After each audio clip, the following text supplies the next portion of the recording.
like That's exciting. off, but like there's no supporting like beams. There's a What? There's a part of the house where it's like, so it's like on a hill. Yeah, I want the house really little. So it's like on a hill. It's such a trip. It's like, exciting. I know. It's like Very on a hill exciting. kind of, and there's like a part of it, there's like a hallway that like just Oh, yeah, extends it's off the hill, never but ending. there's no supporting beam. So it's just like this long thing extending off a hill and you're just looking down on the bottom glass. All right, guys, if I could have your attention back up at the screen. We are going to look at, really, we're going to get an overview of what we will be looking at over the next week, this week. And then we're going to practice solving using one of the methods. So the first thing that I want to, and I know I already told you guys this, but we've been looking at linear equations so far.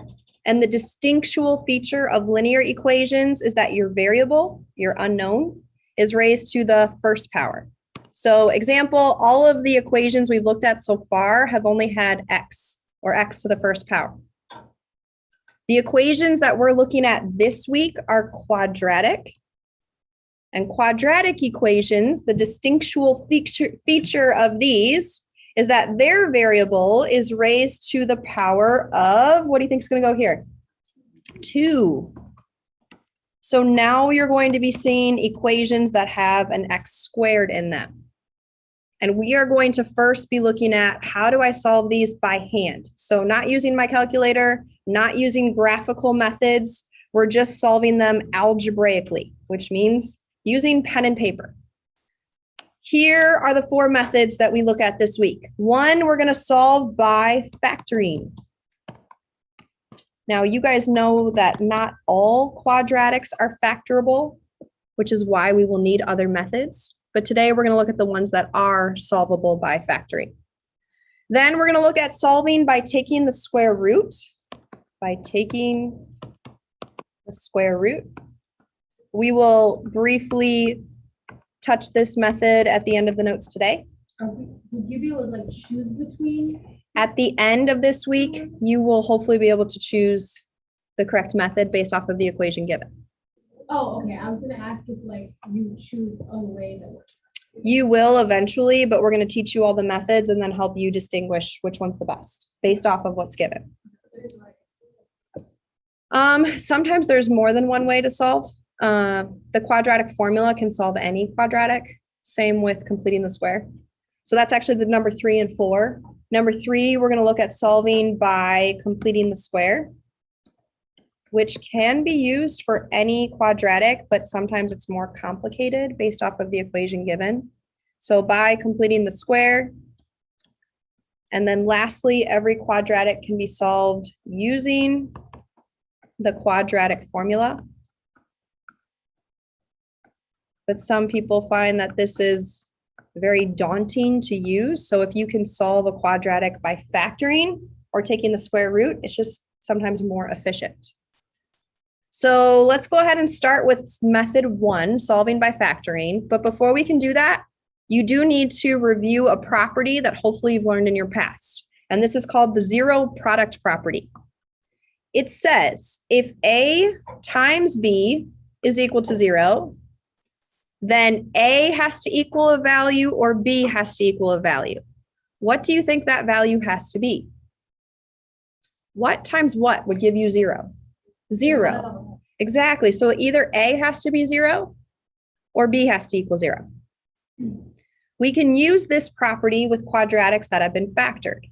Because, for example, if I have one parentheses times another parentheses is equal to 0, I just have to look at what would x have to be, where when I add it to 3, it would create 0. What would that be? What plus 3 would give me 0? Negative 3. So I have one answer for x. X could be negative 3. Or if you don't like to think through it in that way, you can actually just set the whole parentheses equal to 0. I can set x minus 7 equal to 0 and then solve using my algebra skills. So I could add 7, and see that x is equal to 7. That's using the zero product property. Either this parentheses or this parentheses has to equal 0. And since x is unknown, I have to take into account for both. So x could equal negative 3 or x could equal 7. All right, that's the property you need to know. Now let's see, how do we use it in the skill of solving by factoring? The first step, which is not written here and is very important, the quadratic has to be in this format where you have ax squared plus bx plus c equals 0. In fact, let's go ahead and write that because when you do your homework tonight, they're not all in that form. So you want to know, what should I do first? So step 1, put the equation in the form ax squared plus bx plus c is equal to 0.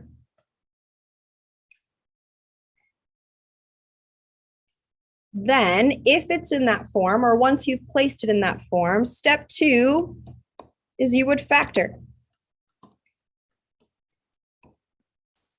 And hopefully you remember your steps of factoring. You would look for a GCF first. Then if it's in this form, you could use trial and error. Or the only other piece that could come up with quadratics is you might have to use the difference of two squares, which we will review in these notes, but that's the rule that if you have a squared minus b squared, it factors down into a minus b times a plus b. There is another step, but let's go ahead and see if we can do step 2 with this equation off to the left. So the equation's in the correct format. Next, I would look for a GCF. Is there a GCF? No, 7 is prime. So then I would go ahead and factor using the trial and error method that we learned. So remember, you start with your signs. The last term is negative. Should we have the same or different signs? Different, awesome. Then we undo the F in FOIL. What times what would give me 3x squared? 3x and x, good. 3 and 1, you can think. Then you undo the L in FOIL. What times what would give you 7? 7 and 1. Now, what if I put a 7 here and a 1 here? What's the only way I know if I've got it correct? Check the OI, yep. So if I check the OI, this would give me negative 3x plus 7x. Does that equal negative 20x? No, so if it's nowhere close, that means you want to switch around the last two terms. Make the 1 here and the 7 here. Now we check it. Does negative 21x plus 1x add up to negative 20x? Yeah, so we know we got it correct. And then you can set both of these equal to 0 and solve. So we have 3x plus 1 equals 0. And to solve, I'll subtract 1 first, which gives me 3x is equal to negative 1. And then divide by 3. So I have one answer as x equals negative 1/3. And then for the next one, I have x minus 7 equals 0. So I'll add 7 to both sides, giving me x is equal to 7. So my two solutions include x equals 7 and x equals negative 1/3. And we actually just completed what would be step 3. So step 3 would be set the factors equal to 0 and solve. So go ahead and write that in there for step 3. Step 3, set factors equal to 0 and solve. The factors are what's in parentheses. All right, those are the steps for solving. Let's practice 3 additional examples. So on to example 2. Example 2, what's the problem to start off with? It's not equal to 0. It's not in that correct format. So I have a positive 9x. How do I set it equal to 0? Good, subtract it from both sides.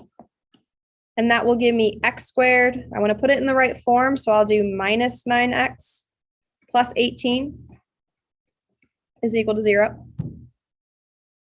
And turn to your partner, and I know that we're going to jump around. Turn to your partner and tell them, what is your favorite dessert to get? Where do you get it from, and how much is it? Olivia, favorite dessert? Where do you get it from? How much is it?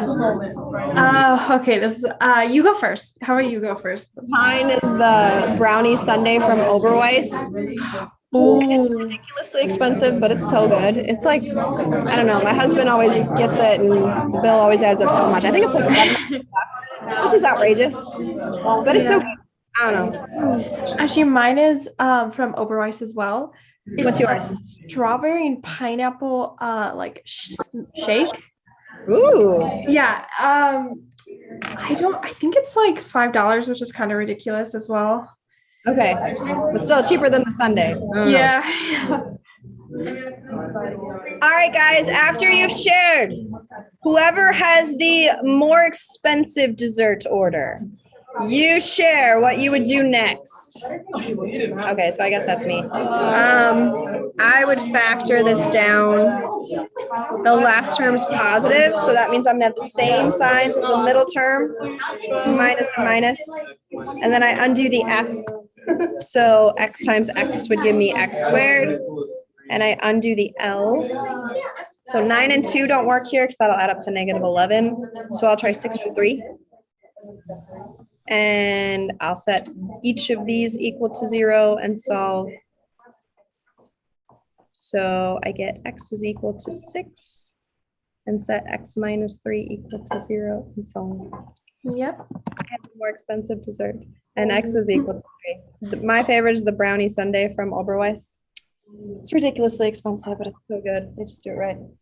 So, yeah, but they make the brownie like hot, and then they put the vanilla ice cream on from Oberweis, and then the whipped cream and the cherry, and I always ask for the nuts on the side. It's so good. Gotta try it. It's so good. Yes, also so good. But I usually mix it with regular milk because it's a little rich, but I do love it. I like it with the ice cream, not the syrup. I can't talk anymore. I'm getting hungry. Thank you, guys. All right. Any questions on that? X equals 6 and X equals 3 is the correct answer. All right, let's move on to example 3. Example 3, what is the problem to start with? You have to subtract 6x. Awesome. And then you do want to put the exponents from highest to largest. So I will subtract 6x, and awesome. That gives me 3x cubed plus 3x squared minus 6x is equal to 0. Now, in the process of factoring, you always look for a GCF first. So what is the GCF here? 3x, awesome. Some people like to show that when you're factoring, you're really dividing it from each term. So if you want to show that, if you find that helpful, you can definitely do that. And then what's 3x cubed divided by 3x? Good, x squared. The middle term, I'll be left with just x, and the last term I'll be left with minus 2, good, is equal to 0. And then if I factor this, the last term is negative, so should I have the same signs or different signs? Different. If I undo the F, only x times x could give me x squared. And if I undo the L, only 2 times 1 could give me 2. Should I make the 2 negative or positive? Positive, good, so that when I check the OI, it'll add up to 1x. Okay, I don't want to miss keeping that GCF with me, so I'm going to keep 3x there and set it equal to 0. Step 3 is to set each factor equal to 0 and solve. Here's something nice about if you have a factor that's just a number. If I have that factor, if I try to set it equal to 0, essentially I can just throw it away because 3 can't equal 0 on its own. So we can just say that 3 will not affect our answer for x, and you just kind of divide it out or throw it away. You could divide 3 to both sides of the equation. What's 0 divided by 3? 0. So you could, if you don't like doing that, you could say divide by 3, and then see that 0 divided by 3 is 0. The only thing I want you to be careful with is you can't do that with the x, because then you'll throw away an actual solution. Now I have to go ahead and set x equal to 0. And if I solve, I get x is equal to 0. So that's one solution. Yep. And then if I set x plus 2 equal to 0, yes. I'm going to subtract 2 here and have x is equal to -2. And then if I set x minus 1 equal to 0 here and solve, add 1, I get x is equal to 1.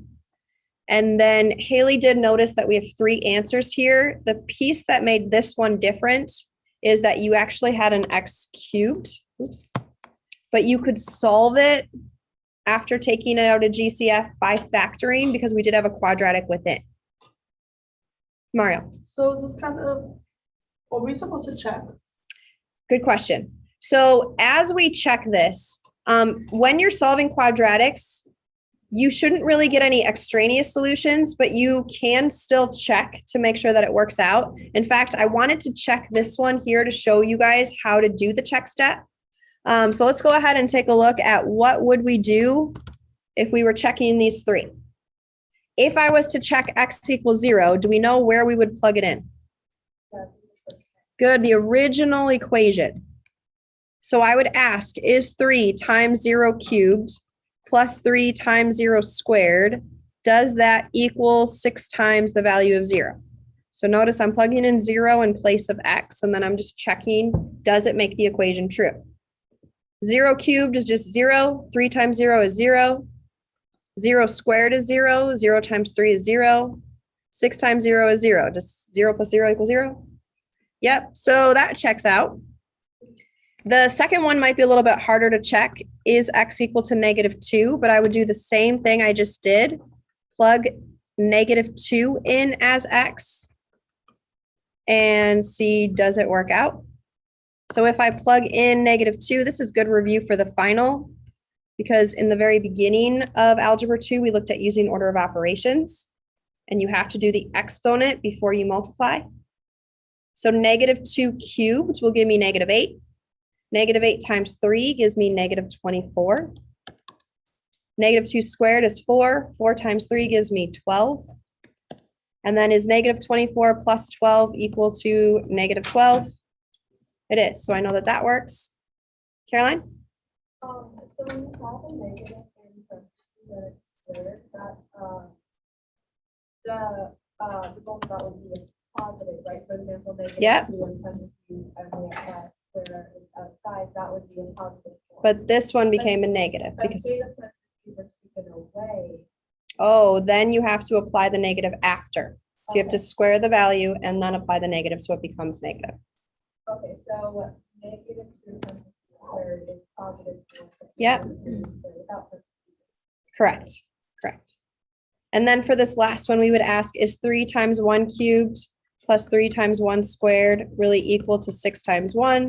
And the answer is yes, because 3 plus 3 gives you 6.